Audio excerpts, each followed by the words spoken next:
going like on. Easter eggs that you can kind of find, oh wow, I think I just picked up on a thematic right there that they kind of couched in a conversation about, candy, Right. versus, steak and potatoes. Like, oh, I know what they mean. And so that exists for adults, you know? Yeah. Okay, but here's my question. Is it, I mean, it's not propaganda.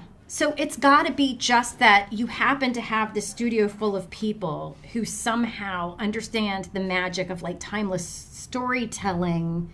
Like, I feel like that's inadvertent, right? It's super duper smart. These are really, really bright people. But you can't get there intentionally, can you? Yeah, I don't think they break these stories, these movies, as, okay, what movie should we create that's going to teach America and the world about There's no reverse environmental engineering issues? in that way. Yeah, they don't have an agenda. That's not propaganda. Yeah, so I then think how do we get, I don't understand how they do what they do. their products are some of the first bits of entertainment that a new human is ingesting. Yeah. And that there's an inherent responsibility with that and opportunity with that. Like, these people probably all love being parents too. And so here they have this opportunity to, like, not teach, but expose these new humans to these, primary themes and issues and values. And they're there to absorb if you do pick up on them. They don't hammer you with them.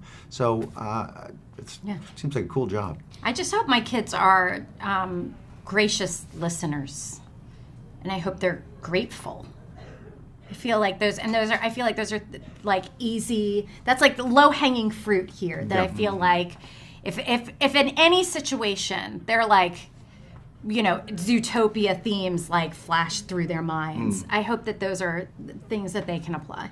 Yeah, and I would hope that it would be somewhat immediate too. Like, you see this movie at night, and then you go to school the next day, and you're in and amongst a bunch of kids that you've been in the same classroom with them for days, months, years sometimes if you're a lifer in a certain school.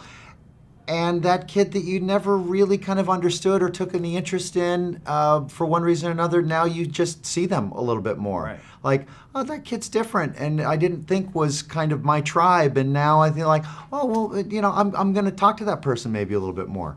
That'd be pretty cool. When you think about a snake, a poisonous pit viper especially, most of us would be scared of him. Right. There's all these preconceived, backgrounds and stereotypes and labels that when we think about, a snake with two really sharp fangs, but that's the message is, as cliche as this sounds, it still holds true. Don't judge a book by its cover. When you meet Gary, he's actually a really friendly guy, but also talks about, understanding that we are different, and that's how a society thrives, is by embracing each other's differences. A city like Zootopia thrives because it's it's built on diversity. Everybody have their space and belongs in a society, in a community. You said that they deliver it in a way that is easy to digest for kids and for adults. The simple messages, agree to disagree. There's enough room for everybody here. The world wasn't meant to be on one animal's shoulders. This all applies to current times. And then, just being more open to each other, I think, is a lesson we need to have out there right now. And then, with the relationship between Nick and Judy, just figuring out what you're bringing to the table in a partnership and relationship. I think it's cool to see them just spell it all out for everybody in very simple terms. Right.